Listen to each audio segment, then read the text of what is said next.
সুপ্রভাত বন্ধুরা, আশা করব তোমরা সবাই ভালো আছো।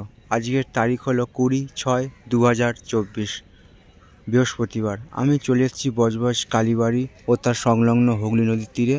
আর আমার সামনেই আছে বজবজ ফেরিঘাট। খুবই একটি গুরুত্বপূর্ণ ফেরিঘাট।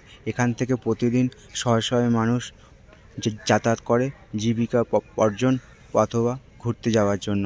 সেই একটা ছবি সকালবেলা তোমাদের সামনে আমি তুলে ধরার চেষ্টা করছি।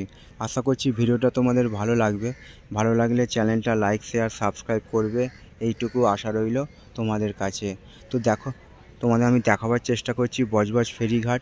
খুবই একটি গুরুত্বপূর্ণ ফেরিঘাট। কত লোক এখানে সব জেটিঘাটে বসে আছে বাউরিয়া ফেরিঘাটে যাবার উদ্দেশ্যে। তো লঞ্চ আসছে, প্রথম লঞ্চ বাউরিয়া ফেরিঘাট থেকে বজবজ ফেরিঘাটের উদ্দেশ্যে। এখন সময় বাজলো 5টা 35। আর আমাদের চিরপরিচিত হুগলি নদীতে চলছে এখন ভাটা। সেই একটা ছবি আমি তোমাদের সামনে তুলে ধরার চেষ্টা করছি। আর দূরেও একটা জেটিঘাট আছে, ওইটা একটা প্রাইভেট কোম্পানির জেটিঘাট। আর দূরে একটা লাল রঙের জাহাজ দাঁড়িয়ে আছে, ওইটা হলো তেল বোঝাই জাহাজ। বজবজে এসছে তেল খালি করার জন্য।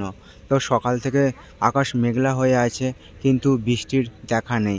বেলা বাড়ার সঙ্গে সঙ্গে গরম আরও বাড়ছে। তো আমার সামনেই চলে এসছে প্রায় বজবজ ফেরিঘাটে লঞ্চ বাউরিয়া ফেরিঘাট থেকে যাত্রী নিয়ে। সেই একটা ছবি আমি তোমাদের সামনে তুলে ধরার চেষ্টা করছি।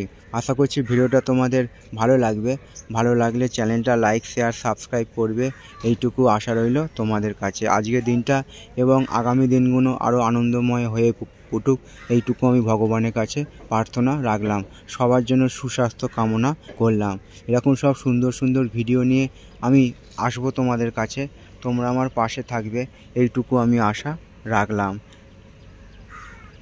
তো আমি এখন দাঁড়িয়ে আছি বজবজ কালীবাড়িতে।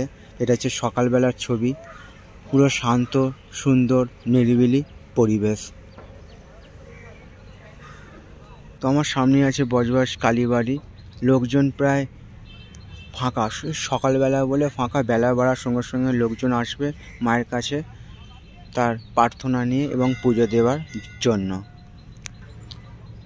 তো বন্ধুরা, আমি তোমাদের দেখাচ্ছি সকালবেলার ছবি। এটা বজবজ ফেরিঘাট, খুবই একটি গুরুত্বপূর্ণ ফেরিঘাট। তো লঞ্চ চলে এসছে বাউরিয়া ফেরিঘাট থেকে যাত্রী নিয়ে। এটা হচ্ছে সকালবেলার ছবি। এখন সময় বাজলো 5টা 35। তো এরকম সব সুন্দর সুন্দর ভিডিও নিয়ে আমি আসবো তোমাদের কাছে। তোমরা আমার পাশে থাকবে, এইটুকু আমি আশা রাখলাম। সবার জন্য শুভকামনা রইল আমার পক্ষ থেকে। আজকের দিনটা এবং আগামী দিনগুলো আরও আনন্দময় হয়ে উঠুক, এইটুকু আমি ভগবানের কাছে প্রার্থনা রাখলাম।